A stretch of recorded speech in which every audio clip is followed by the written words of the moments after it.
I woke up with a loud bang on our door. It was not a door knock, it was like somebody was knocking their head on the door. I could say it was a head because it was my sister banging her head on the door. I was not shocked as she usually sleepwalks, but this was different. I couldn't say what was happening. The bang grew louder and stronger. I saw her head hitting the door, but I can somehow feel that it was more like someone is actually holding her head and banging against the door, as if punching a hole through it. At this point, I was shocked. I called out to her in panic. I felt it. Hey, stop that, Jenny. The banging continued. Then she stopped for a moment, looked at me, her eyes blood red. She asked in a whisper, "Why did you let me die, John? Why?" The whole house shook. For the first time, fear gripped my heart. It was not my sister's voice. It was someone else. "Jenny, you are alive. I wouldn't let you die." "What are you saying?" She fell to the ground. I ran to her and lifted her from the floor and lay her on the bed. I ran to the door to call my mom and dad. I opened the door and found my sister standing outside the door, blushing. "Jenny, what?" I looked back and the bed was empty. My legs gave up and I fell on the floor, unconscious. Chapter 2. Next day. Next day, I woke up in the hospital. I found that I was unconscious for 2 days. I saw my mom sitting next to me. She was scared, but she tried to comfort me. "Mom, what happened?" My mother was very afraid. She was almost crying. My dad patted on her shoulder. She left the room, and Dad answered, "Don't leave her," my mother corrected. Mrs. Morgan replied, "This woman writes to fiction." "Nothing, son. How do you feel?" "Gave us a shock there, champ." I don't really remember, Dad. I started explaining everything that happened last night. I saw Jenny banging her head on the door, Dad. I was scared, and she said that I let her die. I would never do that, Dad. She's my sister. How would I let her die? Also, the voice was not hers. It was like someone else spoke through her. After she fell, I picked her up and lay her on the bed, and I ran to get you and Mom. When I opened the door, she was on the other side of the door, Dad. I turned back to look at the bed and it was empty. After that, I don't remember anything. Dad, I'm scared. I am not sure if Jenny is all right. Where is she? Is she well? Bam, wait a minute, wow. His dad was listening to all in shock, but he didn't want to disturb when his son spoke. He asked one question. "Who's Jenny, son?" "Dad, this is not the time to play games with me. I am in a hospital and you are saying you forgot your own daughter? Let me talk to the doctor and get you a bed next to me." I was laughing at him, but my dad's face clearly said he is not joking. "Dad, it's Jenny, my sister." Dad slowly spoke. "Son, you don't have a sister." I did not speak another word. I left the hospital 2 days later. Footnote: my father and I are more like school buddies, but I don't think I should talk about my sister to him. It seems they don't remember her. But my memory is clear. I have a little sister. She is Jenny. She is a small, cute, little, cuddly, sweet sister that anybody would want. Blonde hair, chubby cheeks. How is it that only I can remember her? Chapter 3. Father and the Son. We went to a church on the way back home. The pastor looked at me curiously. His name was Daniel. He took me to a separate room. He wanted me to tell him everything that happened the other night. I explained everything about non-existent Sister Jenny and the things that happened that night. So your sister, Jenny, when she was standing outside the door, what was her eye color? I was surprised. This pastor believes me, and not only that, he asked me a question about Jenny. I was happy. I do not exactly remember, sir, but I think it was normal and not red. Son, look, your mother and father does not think you are mad, but they think there is something unusual happening around you, and they are very concerned. You understand? Yes, sir. Good. Now, let's call your sister. What? I was surprised, but it felt like the pastor knows what he is doing. All right? I was sitting in a chair. The room was filled with crosses and there was holy water in bottles around me. There were 6 more pastors apart from Daniel. All 7 of them were standing around me. There was another chair right opposite me. Daniel came next to me and said in a soft voice, "Jenny, come out." A small figure of white came out of my body and stood next to me. I felt its hand on my shoulder. With all the things happening around, I was feeling comfort with the touch. It was Jenny's hand. Daniel started talking to Jenny. "Why are you back, Jenny, after all this time?" Colonel Keller asked. After barely 3 days of absence, Jenny suddenly arrived back in the present. "I have come to warn you. Something that lurks in the dark is out again." It was Jenny's voice. With that, everything went dark, and the sunlight alone pierced the room through a hole. The crosses on the walls started shaking. The walls seemed to vibrate. The holy water looked like it was boiling, and all 7 pastors were thrown away. Jenny was holding my shoulders stiffer. Someone or something got up out of the chair I was sitting in and walked straight to the opposite chair. It looked like Jenny, and the shape changed the very next second. It started to look at me with red eyes. The pastors returned to their position. "Ha ha! Nice to be back here." The sound rumbled across the room, and the figure took notice of Jenny. "Oh, Jenny, you are here. Why have you come?" "To save this little young man. You know how I like the taste of the pure souls." Then he looked around. "Oh, what are you all doing here? A welcome party for me?" laughed the voice again. Pastor Edward, one of the 6, shouted, "You have no place here, Gargoreth. Go back to the hole whence you came." "Edward, don't shout." With that, Pastor Edward mouth sealed and he couldn't speak. "Jenny made a deal with me. You can't simply ask me to go away. I am here to collect my fee, that's all." Daniel softly spoke out. "Gargoreth, the deal was broken was long ago and it's no longer valid. You have no right to claim him." "Oh, Daniel, you are still alive?" I did think I might have come back sooner. Anyway, I am not going back. Give me the boy," in a silky voice. This time Jenny spoke. "You can't have him. I won't let you." "Oh, Jenny, you developed courage because of the Almighty Lord standing behind you?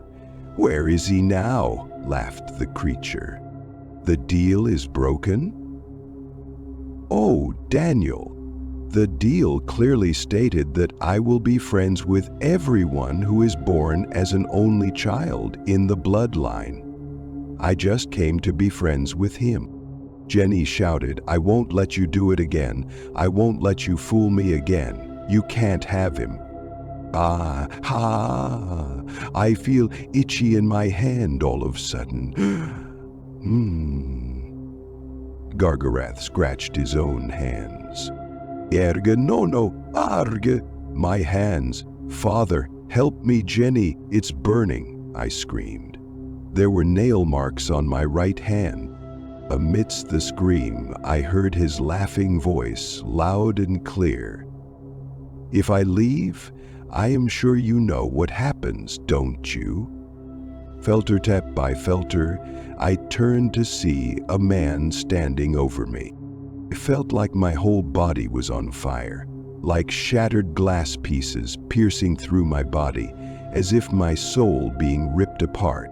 On the side of my eyes, I saw Daniel walk forward and stood in front of me, blocking Gargarath's view on me. The pain reduced. Slowly, I felt Jenny's hands on me. There was no more pain. I turned my face toward her. Jenny stared up. "You think you can send me back? Daniel, you are not like your father." "I know that, Gargarath."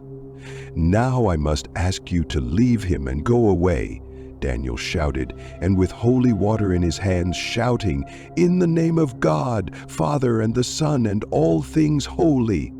"Ha ha ha," laughed Gargarath. "You guys are still doing that?" "He won't come, my dearies. You have failed him. The human race has failed him. We are going to rule you. There will be no more of Father and the Son. There is no holy." Daniel was on his knees. "Father, I will give my life. I will give my soul. I will give everything for this boy's life. Please have my soul in trade for his. Please help me save him." The sunlight lit bright across the room. Gargarath's face shrunk. Daniel threw the bottle of holy water on Gargarath and said, "Our Father will always be there for who is willing, sacrifice his own soul for others. Now go back to the hellhole, you damned creature, and never return to earth." Gargarath's voice was not silky anymore. It was a squeal of a creature unheard on this earth. The entire room shook from his voice, and his last words were, "I will come back, my dearies." There was silence. I fell unconscious. The last thing I saw was Jenny's face. Oh. Chapter 4. Final. Jenny's story. I woke up back again in the hospital. Dad and Mom were sitting next to me. My mother was relieved to see me wake up. Daniel spoke first. "How do you feel, son?" "I am good, thank you, sir," I replied. "Sir?" "Yes?" I explained. "I can see Jenny in that chair in the corner. Can you see her too?" Daniel said, "Oh, don't worry, she came to check up on you." Then Daniel falls into the lost realm. I finally had chance to ask about Jenny. "Sir, why is it that I can see her, and she is not even real? I believed her to be my sister. What exactly happened?" Daniel started to explain the connection between me and Jenny. Jenny was born as a single child in her family. She lived in the year 1945. Since she was alone, she believed if she had a brother, she wouldn't be so lonely. Gargara was an evil demon that took advantage of her thoughts. Gargara made a deal to be friends with her and whoever is born as a single child in her bloodline. Gargarath took a form of an elder brother, visible only to Jenny's eyes. Jenny started to think Gargarath as her brother. "The form it took was yours, John." "You're welcome." Somehow, Jenny felt the connection to you, to your soul, though you were not born. She was living with you, though it was Gargarath's feeding of her soul and life. Some part of you was there with her. You hinted her that Gargarath was evil. Soon, Jenny was found dead in her room in an unimaginable way. My father came to know about Jenny's death and visited the house and felt the unease feeling. Jenny was not lost. She was still there, trying to reach out to someone, screaming for help. My father fought with Gargarath and saved her soul and died in the effort. Gargarath waited for the next child in the bloodline, and somehow it was you. It was that connection why you felt you had a sister all of a sudden. And Gargarath tried to take advantage of the same connection this time. Immediately came to recognize the name, Jenny, and your name was John. Daniel completed the story. I felt bad for Jenny.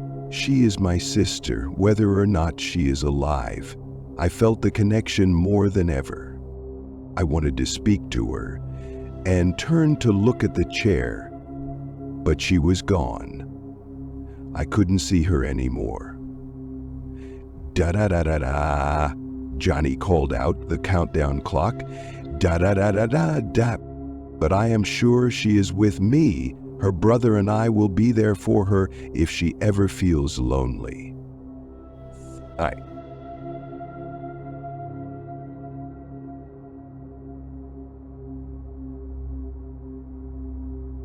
I was crying when Mummy came to tuck me in for the night. Come on, Jamie, my love, dry those tears away. And please, let's not have any more of that silly nonsense about monsters in your wardrobe again tonight, she whispered, stroking my cheek.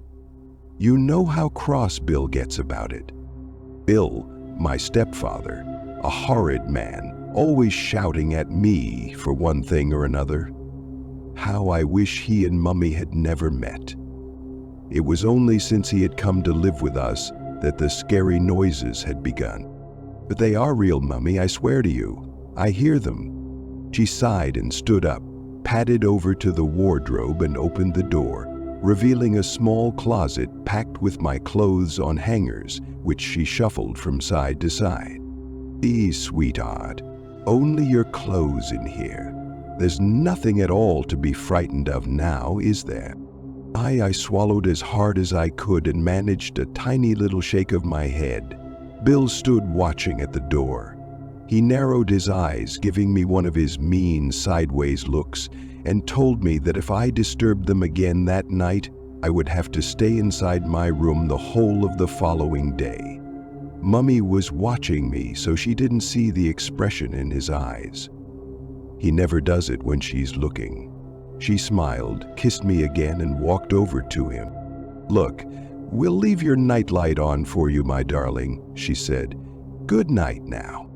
It was my shivering that woke me. It was exactly 3 o'clock. I am sure of that because I heard our grandfather clock in the hall downstairs chime 3 times.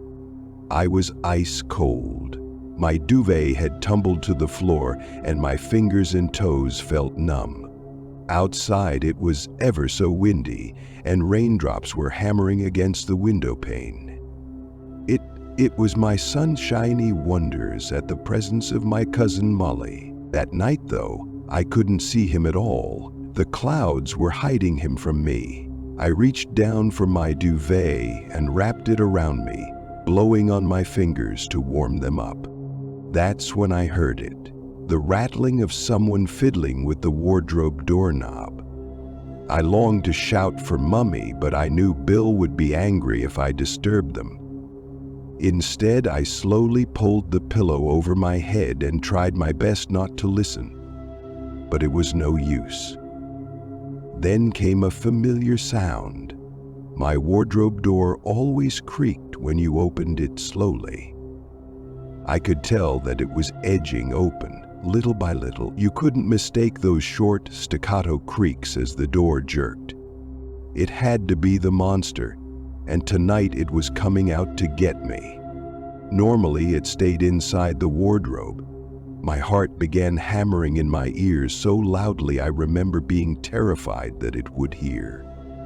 Curling myself into a ball as tightly as I possibly could, I squeezed my eyes shut and bit down on my lip to stop myself from crying out loud. I remember tasting the blood as it trickled into my mouth, but I still didn't dare move an inch. Eventually, the door stopped moving, and I heard a shuffling of something brushing against wood. Peeping through my fingers, I was just about able to make out a human shape in the dim glow of my nightlight. A smallish figure was standing at the bottom of my bed, staring at me. I could hardly believe it. The monster was no bigger than me, but the thing was, it was pure evil, I just knew. I think that was when I wet the bed in terror. I couldn't help myself, but I couldn't let it know. I remember the sensation of warm liquid spreading down my legs and hoping that if I simply refused to budge, the horrid monster might not find out. Maybe if I recited the Lord's Prayer to myself, it would go away and leave me alone. It stayed there, watching me for ages, whilst I prayed with all my heart for it not to hurt me. Eventually it hissed, "It's time." Then it stomped over to my door, cracked it open, and slipped out onto the landing. When I heard it knocking on my parents' bedroom door, I almost had heart failure. My stepfather would be furious. It hammered on the door again, and then I heard Bill groan and ask in his cross voice, "What the hell I thought I was up to?" Suddenly, their bedroom door crashed open and slammed against the wall. What I heard in the next few seconds were the worst sounds I had ever heard in my entire life. First, there was a scuffling, and I heard Bill swear out loud. After that, there were lots of heavy crashes, followed by a kind of gurgling and a piercing shriek that sounded like Mummy's voice. Afterwards, I heard her screaming and screaming. There were more bangs, then a few resounding thuds and weird moaning noises, and still the screaming didn't stop. What could I do? I wanted to run and help Mummy, but how could I? Paralyzed by fear, I jammed my fingers hard into my ears to block out her screams. After what seemed like ages, there was silence. Utter silence, not a sound. I tell you, that deafening silence was 10 times worse than the screaming.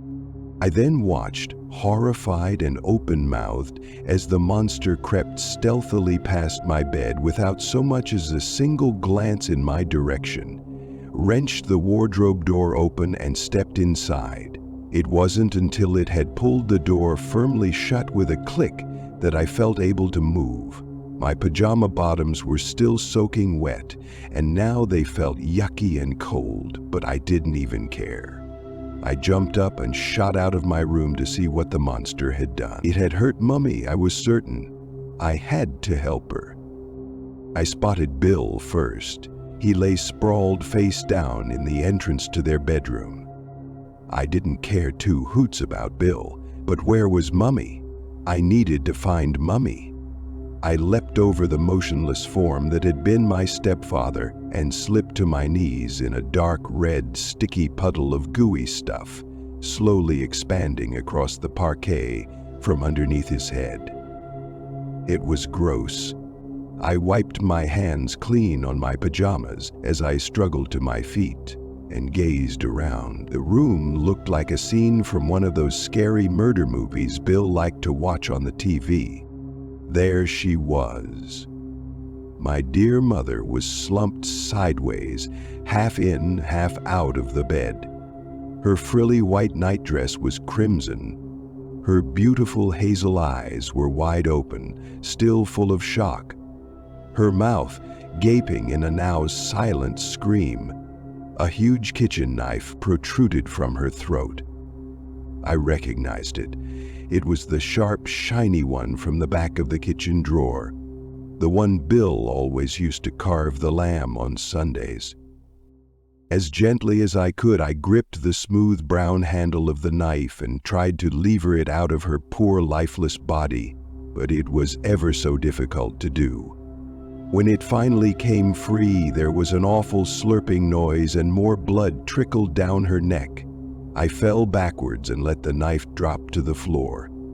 The coppery smell of all that blood was suddenly overpowering. I think that must have been when I began to scream. I was still screaming when the police broke down the door, having been alerted by Mr. Wilson, our next-door neighbor. I very quickly learned that just like Mummy and Bill, they didn't believe there was anything or anybody in the wardrobe. Even to this day, nobody believes a word of what I say. Probably because they feel safer from a clear consciousness. My dear cat. Oh, it has become unbearably hot in this room. I start to feel skittish and wipe my sweaty palms up and down my jumpsuit legs to prevent my knees from jiggling up and down. It is made of scratchy nylon material, horrid orange color, too. My jaw clenches tight. "Why doesn't anybody believe me, doctor?" I whisper through gritted teeth. "That's all I can remember. I swear to God, I have not invented anything. It is honestly what happened on the night my mother and that man were killed." My hands ball themselves into fists. I have learned this is not considered good behavior, however, so I force myself to uncurl them finger by finger and carefully place both my rigid hands, palm down and fingers outstretched, on my lap. Tears are flowing, dripping from my chin to my chest. I let them fall, but they begin to cause the cloth to become clammy, and it sticks to my chest. Feels like blood. God, I can't stand it. My left eye twitches and I begin to rock back and forth. My throat is dry. I feel myself slipping. I swear I'm falling. And then, all at once, a silver drop emerges from my blue eye, falls to the floor. Dr. Simpson is staring at me. "All right, James, I think that is more than enough for today," he says, removing his spectacles and placing them with his pen and pad on the small table at his side. "You've done well. This is fine progress we have made this afternoon. I believe our sessions are finally getting somewhere." He then smiles and reaches for my hand. I'm sweating, shaking, still sobbing. "Intrigued about you." He hands me a small plastic cup and presses a button on his pager. "Here you go now, take your meds. Look, the nurse is here to escort you back to your ward. I'll see you for our next session, same time next week." Once there was a girl named Maya who had a fascination for abandoned places. She had heard about an old abandoned house on the outskirts of town that was said to be haunted.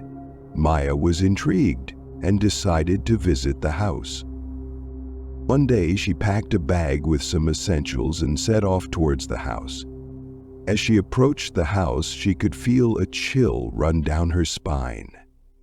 She pushed her fear aside and entered the house.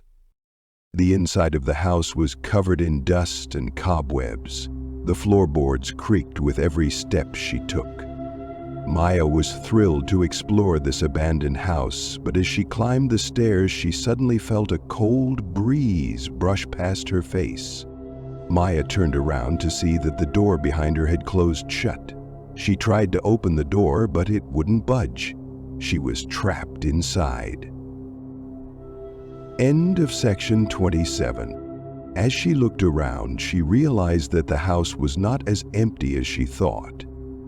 There was a strange presence in the house, and she could hear whispers and footsteps coming from upstairs. Maya's heart began to race as she knew she was not alone in the house. She tried to call for help, but her phone had no signal. Her only option was to explore the house and find a way out. As she made her way upstairs, the whispers grew louder. The air grew colder, and the shadows seemed to move on their own. Suddenly, a hand reached out and grabbed her ankle, pulling her to the ground. Maya screamed in terror as she saw a ghostly figure standing over her. The ghostly figure was the owner of the house, who had died many years ago. It was said that she was murdered in the house and that her spirit still haunted the place. Maya tried to run, but the ghostly figure kept appearing in front of her, blocking her path. She was trapped, with no way out. Maya was never seen again, and the abandoned house remained a place of horror and terror for anyone who dared to enter. Years later, some people claim to have heard screams and whispers coming from the abandoned house. Some even claim to have seen a ghostly figure lurking in the shadows, waiting to trap its next victim. The legend of Maya's disappearance and the haunted house on the outskirts of town lived on for generations, scaring anyone who dared to venture there.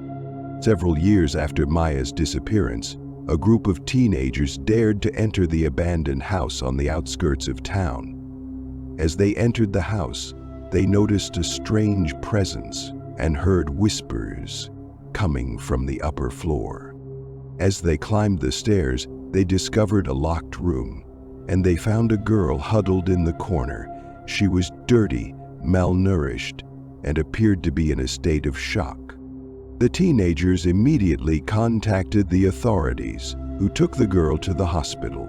The girl had no identification, and she didn't speak a single word. She was in such a traumatized state that it was impossible to determine who she was or what had happened. Over time, the girl slowly began to recover. She was eventually able to communicate with the hospital staff, but she couldn't remember anything about her past. She had no recollection of her name or where she came from. The hospital staff named her Maya, after the girl who had disappeared several years ago. The discovery of Maya inside the abandoned house shook the town to its core. Everyone wondered how she had managed to survive inside the abandoned house for so long. After Maya was discovered inside the abandoned house, she was taken to the hospital for medical treatment and psychological evaluation. The doctors found her to be malnourished and in a state of shock, and they immediately started her on a course of treatment to help her recover physically and mentally. During her stay in the hospital, Maya began to have frequent nightmares and panic attacks. She would often wake up in the middle of the night screaming and shaking with fear. She was unable to explain what was causing her fear, and the doctors could not understand why she was having these episodes. As the days went by, the doctors began to suspect that Maya had experienced some kind of trauma or abuse during her time in the abandoned house. They decided to bring in a therapist to work with Maya to help her work through her fears and traumas. Through therapy, Maya began to open up about her experiences inside the abandoned house. She revealed that she had been haunted by the ghostly figure of the previous owner who had been murdered in the house. Maya had seen the ghostly figure on several occasions, and it had been the cause of her nightmares and panic attacks. The therapist worked with Maya to help her confront her fears and to process her trauma. Over time, Maya began to feel more in control of her emotions, and her fear began to subside. The doctors eventually cleared Maya to leave the hospital, but she was still haunted by her experiences in the abandoned house. She knew that she needed to confront her fears and find a way to move on with her life. With the help of her therapist and the support of her friends and family, Maya slowly began to rebuild her life. Though she would never forget what had happened to her in the abandoned house, she was determined not to let it define her. What was haunting Maya inside the abandoned house was the ghostly figure of the previous owner, who had been murdered in the house. Maya had seen the ghostly figure on several occasions, and it had been the cause of her nightmares and panic attacks. The ghost of the previous owner was a malevolent spirit that seemed to have a hold over the house. Maya felt like the spirit was following her everywhere she went, and it was constantly trying to make contact with her. The ghostly figure would appear to Maya as a shadowy figure, lurking in the corners of the house or following her around as she explored the rooms. Maya could feel the presence of the ghostly figure even when she couldn't see it, and it made her feel constantly on edge. As Maya worked through her trauma with the help of her therapist, she realized that the ghostly figure was a manifestation of her own fears and anxieties. The figure represented the trauma that she Dee experienced, and it was a physical manifestation of the emotional pain that she had been carrying with her for so long. With the help of therapy, Maya was able to confront her fears and to process her trauma. She was able to recognize that the ghostly figure was not a real entity, but rather a product of her own fears and anxieties. By understanding this, she was able to move past her trauma and to begin the healing procedure. As the investigation continued, it was discovered that Maya had been trapped inside the house after the door had locked behind her. She had been wandering around the house for days, unable to find a way out. Eventually, she became weak and delirious, and she fell into a coma-like state. She had been in that state for several years until the group of teenagers discovered her. Exercise. Maya managed to survive inside the abandoned house by using her wits and instincts. When she first found herself inside the house, she was scared and disoriented, but she quickly realized that she needed to stay calm and find a way out. She searched the house for any signs of life, but it was completely empty. She also looked for food and water, but found none. She managed to find a few bottles of water that had been left behind, and she rationed them carefully to make them last as long as possible. Maya also tried to find a way to escape from the house. She searched for doors or windows that were unlocked, but everything was sealed shut. Eventually, she found a small crawl space in the attic that led to the outside. She was able to squeeze through the space and make her way to safety. Once she was outside, Maya was able to flag down a passing car and get help. She was taken to the hospital for treatment, and she began the long process of recovering from her ordeal. Maya's survival was a testament to her strength and resilience. Despite the terrifying circumstances that she found herself in, she was able to keep her wits about her and find a way to stay alive. Her experience also taught her the importance of staying calm under pressure and relying on her own instincts and abilities to survive. Maya's miraculous survival and recovery made her a celebrity in the town. She became a symbol of hope and inspiration for everyone who had lost someone or something in their lives. With the death of her husband and 2 daughters, she found the strength to continue fighting on. The town came together to support Maya, and over time, she was able to remember bits and pieces of her past. Though she never fully regained her memory, she was grateful to be alive and surrounded by the people who loved her. Several years after Maya's disappearance, a group of teenagers dared to enter the abandoned house on the outskirts of town. As they entered the house, they noticed a strange presence and heard whispers coming from the upper floor. As they climbed the stairs, they discovered a locked room. Inside the room, they found a girl huddled in the corner. She was dirty, malnourished, and appeared to be in a state of shock. The teenagers immediately contacted the authorities, who took the girl to the hospital. The girl had no identification, and she didn't speak a single word. She was in such a traumatized state that it was impossible to determine who she was or what had happened to her. Over time, the girl slowly began to recover. She was eventually able to communicate with the hospital staff, but she couldn't remember anything about her past. She had no recollection of her name or where she came from. The hospital staff named her Maya after the girl who had disappeared several years ago. The discovery of Maya inside the abandoned house shook the town to its core. Everyone wondered how she had managed to survive inside the abandoned house for so long. As the investigation continued, it was discovered that Maya had been trapped inside the house after the door had locked behind her.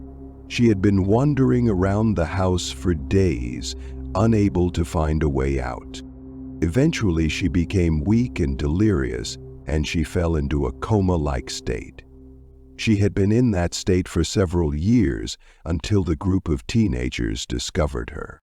Maya's miraculous survival and recovery made her a celebrity in the town. She became a symbol of hope and inspiration for everyone who had lost someone or something in their lives. The town came together to support Maya, and over time, she was able to remember bits and pieces of her past. Though she never fully regained her memory, she was grateful to be alive and surrounded by the people who loved her.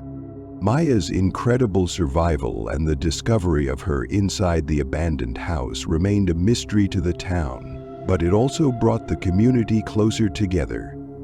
The abandoned house was eventually torn down, and a park was built in its place as a symbol of hope and rebirth. After Maya was released from the hospital, she faced a long road to recovery. She was physically weak and emotionally fragile, and she struggled to come to terms with the trauma that she had experienced. Maya received ongoing support from her therapist, who helped her work through her emotions and provided her with coping strategies to deal with her anxiety and panic attacks. Maya also received a lot of support from her family and friends. They helped her with everyday tasks, such as cooking and cleaning, and provided her with a safe and supportive environment in which to heal. As time passed, Maya began to feel more like herself again. She started to take on more responsibility for her own care, and she even started to volunteer at a local mental health clinic, where she helped other survivors of trauma work through their emotions and find a path to recovery. Maya's experience also inspired her to become an advocate for mental health awareness and support. She shared her story with others, hoping to help them understand the importance of seeking help when dealing with trauma and anxiety. Maya's incredible survival and the discovery of her inside the abandoned house remained a mystery to the town, but it also brought the community closer together. The abandoned house was eventually torn down, and a park was built in its place as a symbol of hope and rebirth.